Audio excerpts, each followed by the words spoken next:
আমরা বললাম আল্লাহ ইহসান কি? ইহসানের ব্যাখ্যা দেন। আল্লাহ নিজেই কোরআনে ইহসানের ব্যাখ্যা দিলেন, ইম্মা ইয়াবলুগান্না ইনদাকাল কিবারা আহাদুহুমা আও কিলাহুমা ফালা তাকুল লাহুমা উফ। ইহসানের ব্যাখ্যা হলো, আল্লাহ বললেন ইহসানের ব্যাখ্যা কি, শোনো শোনো। ইহসানের 5টা ব্যাখ্যা আল্লাহ দিলেন। প্রথম ব্যাখ্যা হলো, মা বাবা যখন বার্ধক্যে উপনীত হয়, মা বাবার বয়স যখন 60 হয় 70 হয়, তখন তাদের কোনো কর্মকাণ্ডের কারণে ছেলে মেয়ে হিসেবে নাক ছিটকানো যাবে না, উফ শব্দটাও করা যাবে না। কার কথা? মা বাবা আমাদের অনেকেরই বয়স হয়ে গেছে 60-70, আছে না নাই? বিছানায় পড়া, তাদের কোনো কাজে, তাদের কোনো আচরণে নাক ছিটকানো যাবে না।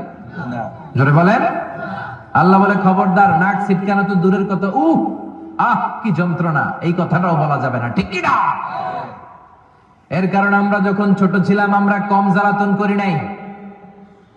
আমরা যখন ছোট ছিলাম কম কষ্ট মায়েরে দেই নাই। আপনার কত বছর আগের ঘটনা খেলা আছে? আপনার বয়স যখন 3, কি হয়েছিল খেলা আছে? 3 বছরের কথা যদি আপনার খেলনা থাকে, আপনার বয়স যখন 2 ছিল কি জ্বালাতন করছেন মনে আছে? বয়স যখন ছিল 1 তখন তো আরো বেশি জ্বালাইছেন, তখন তো আমরা আরো বেশি জ্বালিয়েছি, ঠিক কি না? আল্লাহ বলেন তোমরাও কম জ্বালাও নাই, পেশাব পায়খানা করে ঘর ভরায় দিতা, শীতের রাতে বিছানা ঠান্ডা করে দিতা, ডান দিকে নিয়ে তোমার মা তোমার সাথে ঘুমালো, ডান দিকে পেশাব করে ভিজিয়ে দিয়েছো, তোমার মা তোমার ঘর থেকে বের করে দেয় নাই। বাম দিকে আদর করে রেখেছে, বাম দিকে পেশাব করে ভিজিয়ে দিয়েছো, তারপরে তোমার মা লাথি মেরে তোমার ঘর থেকে বের করে দেয় নাই। শীতের রাতে তোমার মা তোমার বুকে নিয়ে ঘুমালো, কনকনে মাঘ মাসের শীতের রাত, পেশাব করে মায়ের জামাটা ভিজিয়ে দিয়েছো। রাত 3টার দিকে মা উঠে জামাটা চেঞ্জ করে নতুন জামা পরে তোমারে কোলে নিয়ে ঘুমিয়েছে, তোমারে ঘর থেকে তাড়িয়ে দিয়েছে নাকি? জোরে বলেন না। মা তোমারে ঘর থেকে বের করে নাই, তাড়ায় দেয় নাই, এতিমখানায় ফেলে আসে নাই, রাস্তায় ফেলে আসে নাই।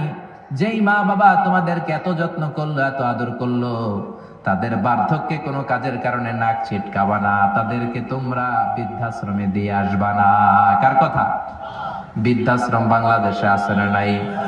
ছেলে আমার মস্ত মানুষ, মস্ত অফিসার, মস্ত ফ্ল্যাটে যায় না দেখা এ পারে ও পার, নানান রকম জিনিস আর আসবাব দামি দামি, সবচেয়ে কম দামি ছিলাম একে মাত্র আমি। ছেলের আবার আমার প্রতি অগাধ সম্ভ্রম, আমার ঠিকানা তাই বৃদ্ধাশ্রম, ঠিক না? মা কেঁদে কেঁদে বৃদ্ধাশ্রমে বালিশ ভিজায়।